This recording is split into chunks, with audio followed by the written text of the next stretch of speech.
all the leaves are brown and the sky is gray.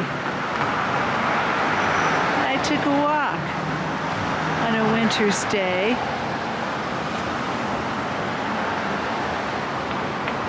But I'd be safe and warm if I were in LA.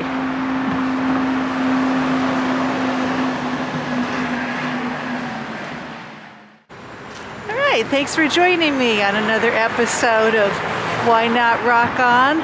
Well, it is a very cold winter day here in New York City, and I'm right outside the Washington Square Hotel, which has so much rock and roll history. I'm really excited to be here and staying here. And the reason why I quoted that song, California Dreamin', is because the Mamas and the Papas were actually staying here in the 60s when they wrote that song. So I'll just swing the camera around. Whew. It is a cold one today, but I'm loving it. Yeah, the Washington Square Hotel, it was similar to the Chelsea Hotel. Back in the 60s, a lot of musicians would stay here, and artists, because it was a fairly cheap place to live. They had weekly rates.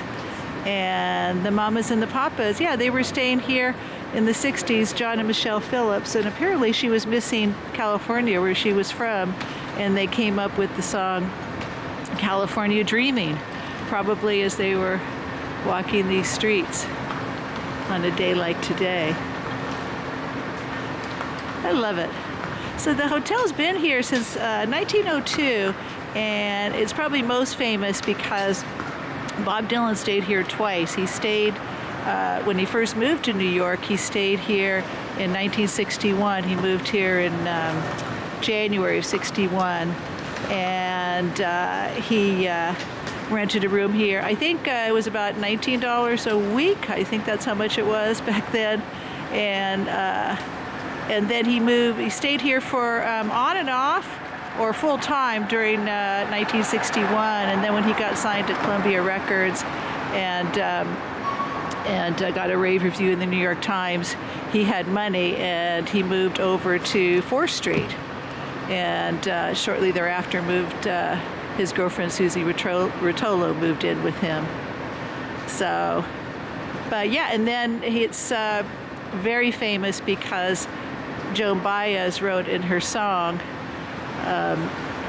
Diamonds and Rust, she calls it that crummy hotel off Washington Square. I love it. Washington Square is just over there. She was really crazy about Bob Dylan. Not crazy about the hotel, though, but crazy about Bob Dylan. And they stayed here. They lived here in 1964 in room 305, which I'm going to show you in a bit because we're staying in that historic room 305. And I love this hotel. It's not, it's similar to the Chelsea Hotel because back in the 60s, a lot of people could stay here cheaply. But unlike the Chelsea Hotel now, it's still relatively cheap to stay at the Washington Square Hotel, whereas the Chelsea Hotel is like really expensive. I think the room started about $500, and we're paying less than $200 for our room here, which is pretty good for New York, and it's a great location. So it's got a lot of rock and roll history, not just Bob Dylan, but the Rolling Stones when they first toured America. This was their home base. They stayed here, and Chris Stein and Debbie Harry, they lived here in room, I think it was 501, and Roger McGuinn lived here before he joined the Byrds. I think he was in room 707. What else? Just lots of musical history here. And also the writer Dylan Thomas stayed here briefly before he went to the Chelsea Hotel, so that's kind of interesting because it's New York. Because obviously Bob Dylan named himself after Dylan Thomas, so they both stayed in this hotel. And Bo Diddley loved this hotel so much that when they had their 100th anniversary, which I guess was in 2002, he came and played in the lobby, which is great. So, yeah, we're here in Waverly, in Greenwich Village. A lot of rock and roll history here. And someone's impatient to get their ride, I guess. So let's go check out room 305. All right, here we are going into the Washington Square Hotel. Small lobby, very, I think, very nicely decorated. So this is the lobby where Bo Diddley played in 2002 because he liked the hotel so much. He wanted to play for their 100th anniversary party. Isn't that great? Chuck Berry also likes staying here as well. And also Peter, Paul, and Mary. And also Dee Dee Ramone. He stayed here for a while in the 70s. So I'm on the second floor, or first floor rather, going up to the second floor where the room starting with the 300 are. Yeah, I always thought Bob Dylan kind of had a punk rock attitude. He upset people in 1965 when he went electric, and then he upset people in 1966 at the Royal Albert Hall because he was electric. And I think he still upsets people because when they go to his shows, they expect the songs to sound the same, but he does his songs exactly the way he wants to. Amazing. You think of all the people that probably stayed here. All right, here we are, room 305. The famous room where Bob Dylan stayed probably in 1961, but definitely in 1964 when he was here with Joan Baez. Not very big. I like the fact that they don't have pictures of Bob Dylan and Joan Baez in the room. That would have been kind of, I don't know, kind of corny, I guess. But yeah, this is the grand suite. Pretty small. I guess he liked to live simply. It's funny that he stayed here in 1964 because he was already getting, pretty famous, or was famous at that point. She probably thought, what are you doing here, staying in this crummy hotel? So, yeah, a picture of, I don't know who that is, an old actress there probably. And tiny closet, that could have been added later. Yeah, very, very small room. It's one of the cheaper rooms in the hotel. And I love the view here. It's not much.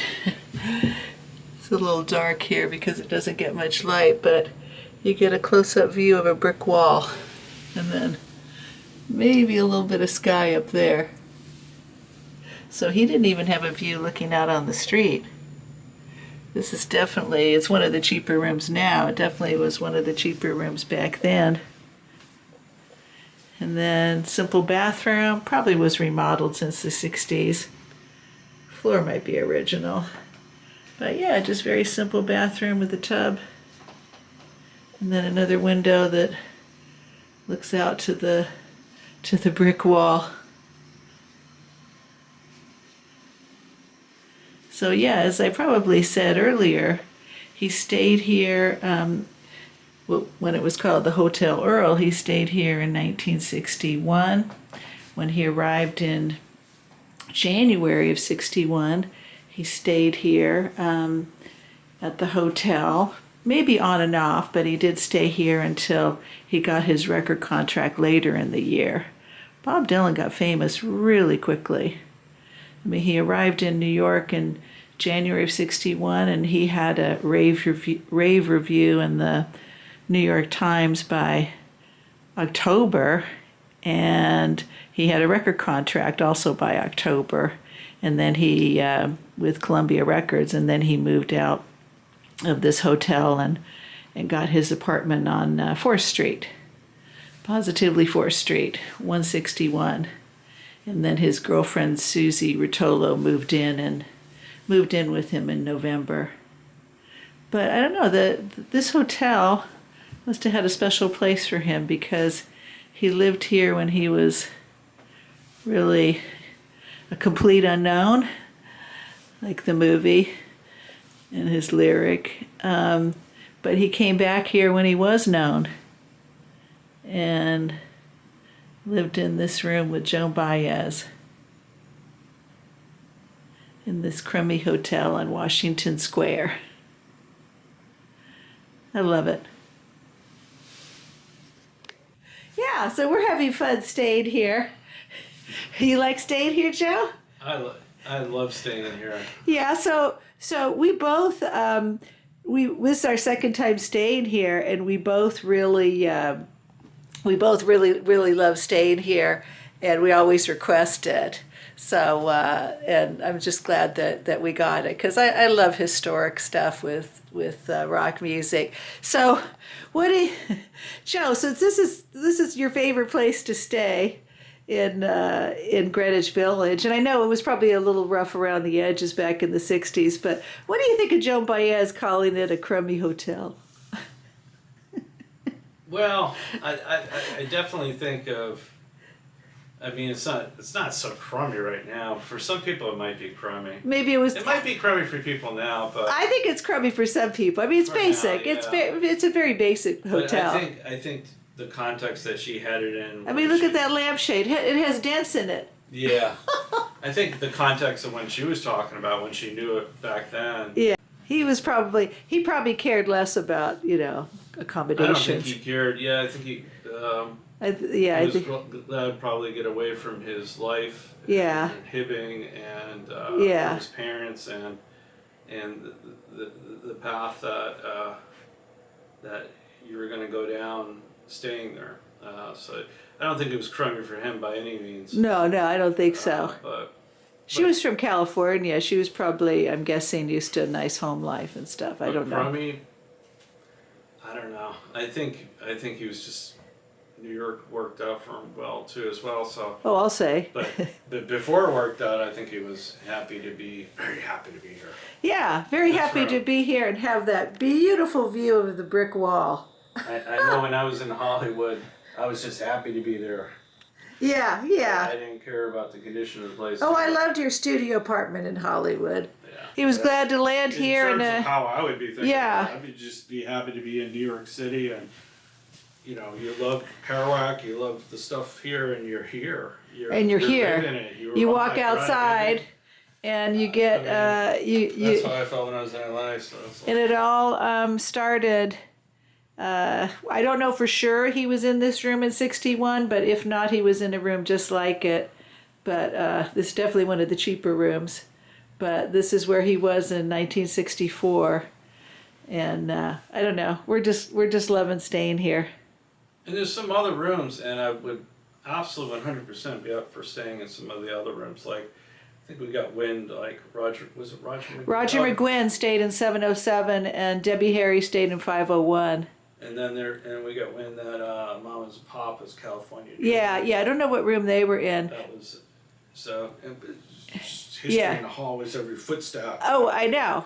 Every wall, every door frame, I'm sure it has stories to tell there. We're loving staying here in this. Fantastic. In this, I don't know. I just harp on. We love this crummy hotel. Yeah. Don't you? She'd love to be back here, I'm sure. Right now in the room, like telling us some stories. Oh, probably. Yeah. She's not doing anything right now that she's switched out. She'd probably say something like, "He never got in the bathtub." He was. What'd she call him? The unwashed phenomenon. Yeah. Oh yeah. All right. That's great. I love it here. Room 305, RocknRoll History. All right. So right where those people are coming out is 161 4th Street, and this is where Bob Dylan moved from when he left the Hotel Earl, now the Washington Square Hotel. And he moved into an apartment right at the very top. And he got famous very quickly. He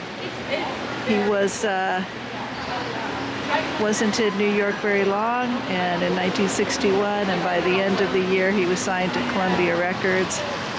And he came over here and got this apartment. And then his girlfriend, Susie Rotolo, moved in shortly thereafter. There's lots of pictures of them together in this apartment. She moved out in August of 1963. I think he stayed here a little bit longer, and but he was kind of busy on the road a lot. But this was his first New York residence, 161 Positively 4th Street.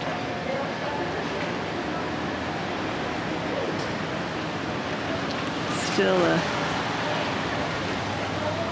a charming street.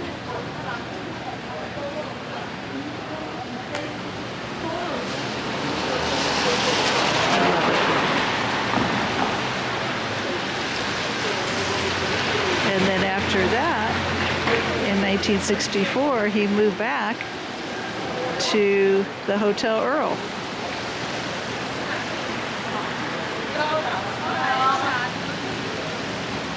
Which was very small compared to, I'm sure that was a decent sized apartment.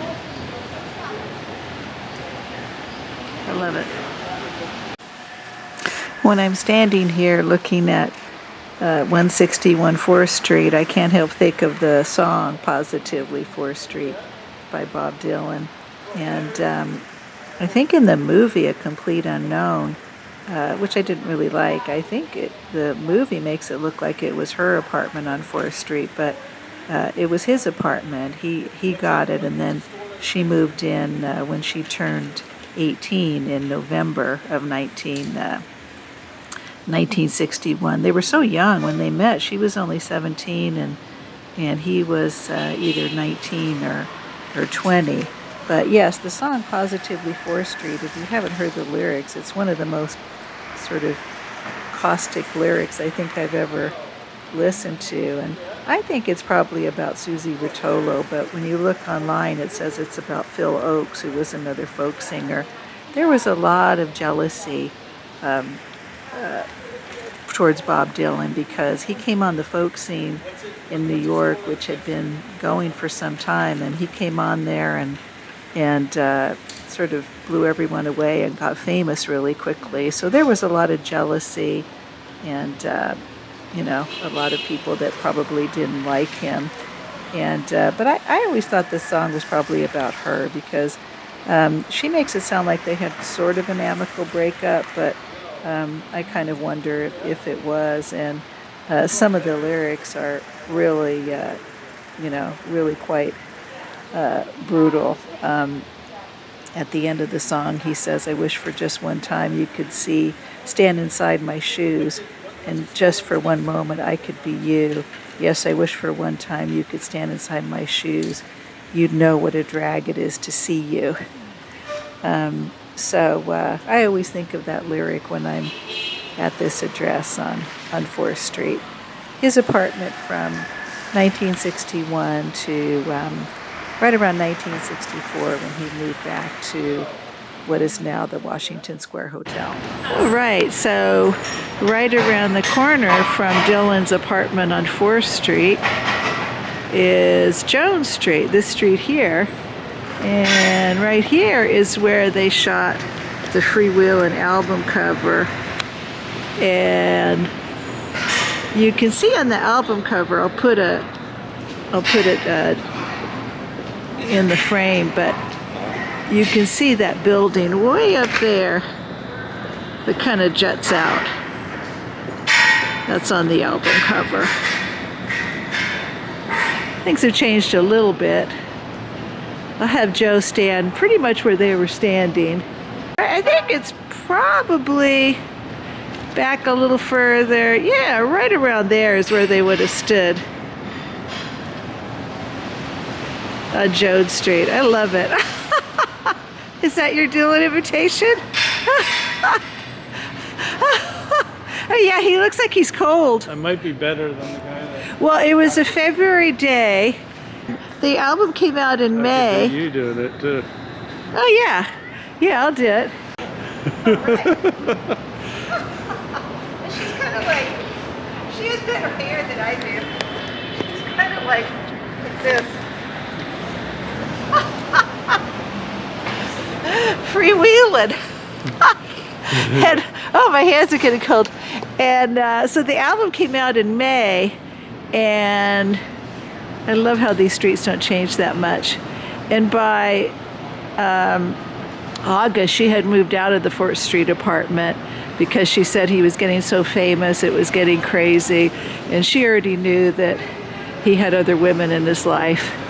I believe Joan Baez was already in his life. And so she didn't want to stay at that apartment anymore.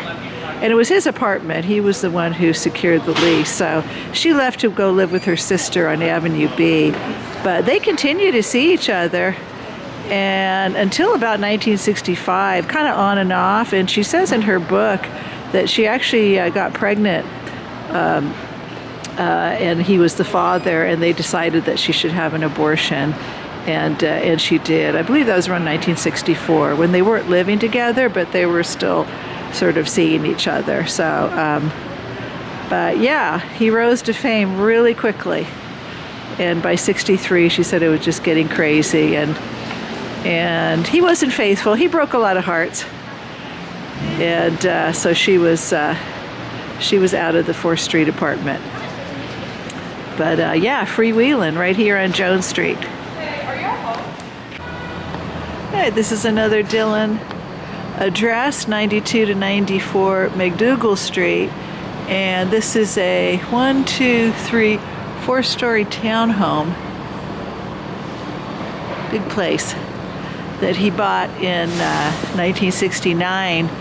And he owned it till the mid-70s. He was married at the time. His wife Sarah and the kids were in Woodstock. So he had a place in Woodstock. So this was sort of his Manhattan residence.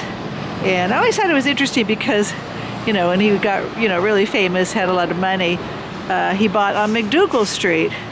And right down there, hard to see with the cars, but it's sort of the heart of it.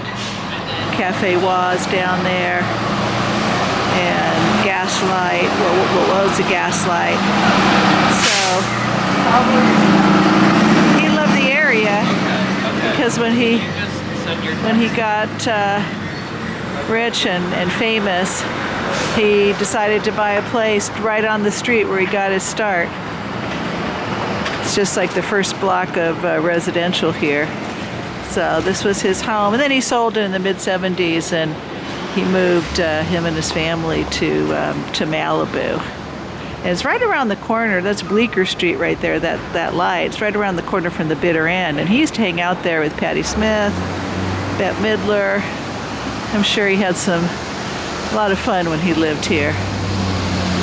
So a long, big step up from that tiny room at the Washington Square Hotel, this 4-story townhome.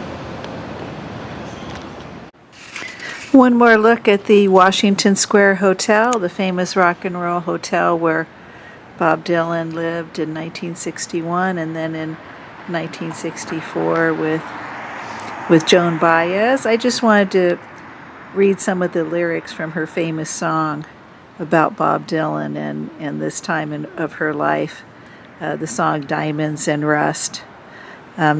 These are her lyrics.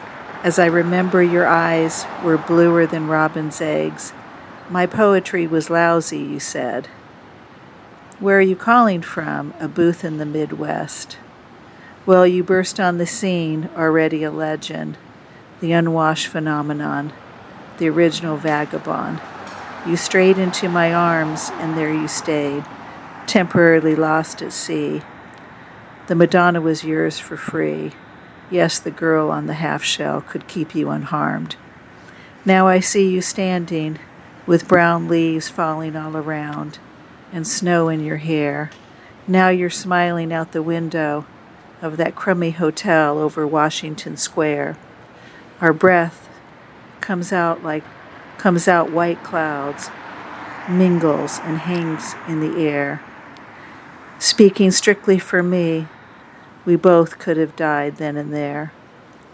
Now you're telling me you're not nostalgic. Then give me another word for it. You who are so good with words and at keeping things vague. 'Cause I need some of that vagueness now. It's all come back too clearly. Yes, I loved you dearly. And if you're offering me diamonds and rust, I've already paid.